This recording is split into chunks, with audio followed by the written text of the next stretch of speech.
Topic is category of functions. The functions can be classified into four categories on the basis of the arguments and return value. First category, functions with no arguments and no return value. Second category, function with no arguments and return value.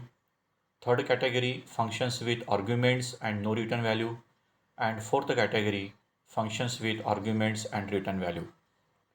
Now we discuss here function with no arguments and no return value. This is the category first. There is no communication between the calling and the called function since there is no return value. These types of functions cannot be used as operands in expression. This function can be written as, इस function का एक general format यहाँ पे दिया है कि इस function को हम किस तरह से यूज़ करेंगे प्रोग्रामिंग में. In this format, the function func is called by main function and the function definition is written after the main function.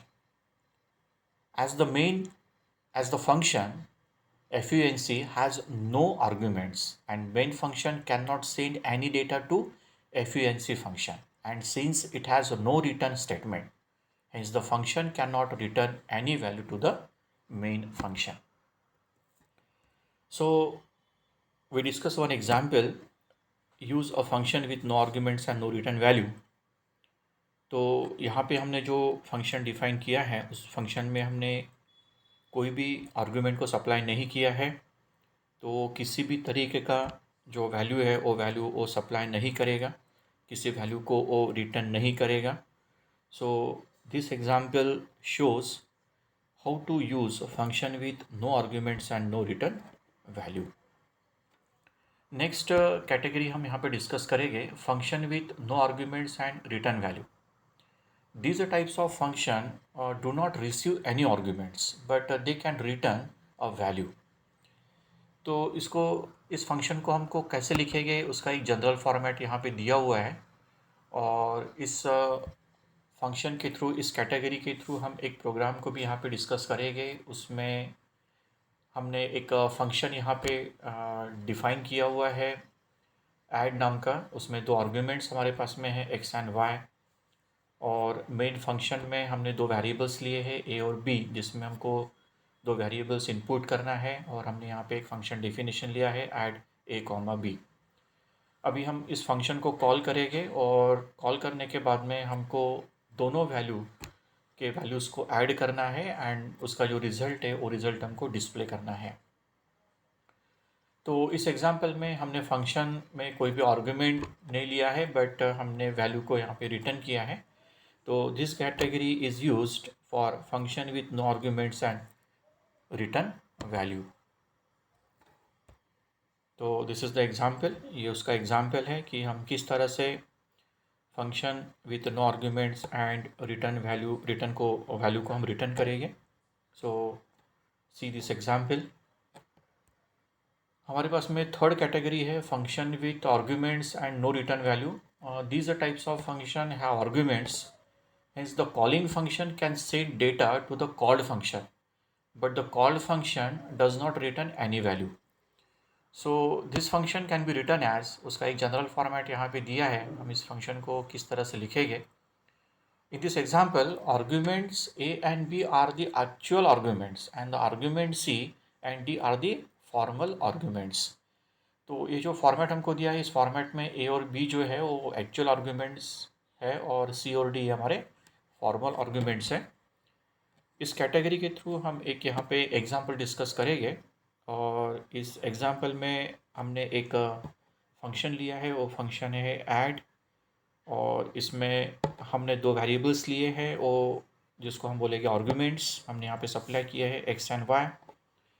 यहाँ पे हमने एक फंक्शन को इनिशियलाइज़ किया है, उस इनिशियलाइज़ करने के बाद में उस फंक्शन को हमने कॉल किया है और उसको ही हमने कॉल्ड किया है और दोनों नंबर का हमने यहाँ पे एडिशन किया है. तो this program represent function with arguments and no return value. Next category हमारे पास में है function with arguments and return value. Now this type of function have arguments, so the calling function can send data to the called function it can also return any value to the calling function using return type. और इस function को हम इस तरह से लिखेंगे, उसका एक जनरल फॉर्मेट हमको यहाँ पे दिया हुआ है। तो function with arguments and return value यदि हमको प्रोग्रामिंग में यूज़ करना है, ये कॉन्सेप्ट यदि ये कैटेगरी हमको यदि प्रोग्रामिंग में यूज़ करना है तो उसके लिए हमको इस जनरल फॉर्मेट को यूज़ करना पड़ेगा। इस जनरल फॉर्मेट में ए और बी जो वेरिएबल्स दिए हैं वो हम एक्चुअल आर्गूमेंट्स करके यूज़ करेंगे, और सी एंड डी इस वेरिएबल का हम फॉर्मल आर्गूमेंट्स के लिए यूज़ करेंगे। तो इससे रिगार्डिंग एक एग्जांपल यहाँ पे दिया हुआ है, जिस एग्जांपल में आर्गूमेंट्स और रिटर्न वैल्यू को हम कैसे रिटर्न करेंगे फंक्शन में, वो एग्जांपल यहाँ पे दिया हुआ है। तो यहाँ पे हम ऐड नाम का एक फंक्शन है, और इस फंक्शन में हमने दो वेरिएबल्स को डिफ़ाइन किए हैं।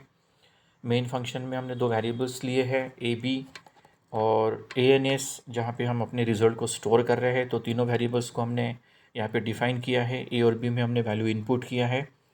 यहाँ पे हमने एक फंक्शन डेफिनेशन लिखा है, A N S equal to add in bracket A comma B. तो ये जब कॉल करेगा फंक्शन को, ऐड नाम के फंक्शन को कॉल करेगा, तो ए और बी की वैल्यू वहाँ पे सप्लाई करके उसका एडिशन करके हमको रिजल्ट प्रिंट करेगा। तो इस तरह से हम function with arguments and return value को यूज़ करेंगे प्रोग्रामिंग में। नेक्स्ट जो हमारा टॉपिक है वो है nested function. Nested function is a function defined inside another function. यानी फंक्शन में हमको और एक फंक्शन यदि यूज़ करना है तो उसको हम बोलेंगे नेस्टेड फंक्शन।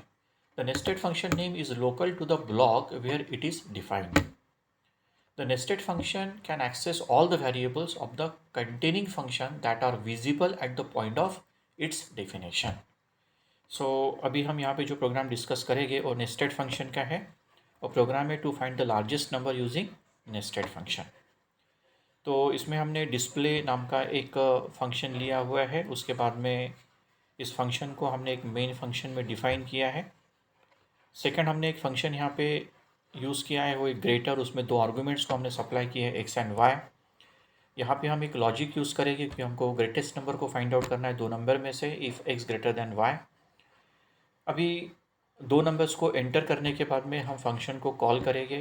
पहले फंक्शन को हम कॉल करेंगे सेकंड फंक्शन से। सेकंड फंक्शन में हमने एक लॉजिक लिखा हुआ है जिससे ग्रेटेस्ट नंबर को हम फाइंड आउट करेंगे। तो आउटपुट में हमको एक दिया हुआ है। तो पहले हम दो नंबर्स को एंटर किया, 34 एंड 22। सेकंड फंक्शन में हमने जो लॉजिक यूज़ किया है to find the largest number, तो कॉलिंग जो फंक्शन है वो फंक्शन को कॉल करेगा, वैल्यू को सप्लाई करेगा, और सप्लाई करने के बाद में वहाँ से ग्रेटेस्ट नंबर को फाइंड आउट करके हमको वो रिज़ल्ट को डिस्प्ले करेगा। तो इस तरह से हम अपने प्रोग्रामिंग में नेस्टेड फंक्शन का यूज़ करेंगे।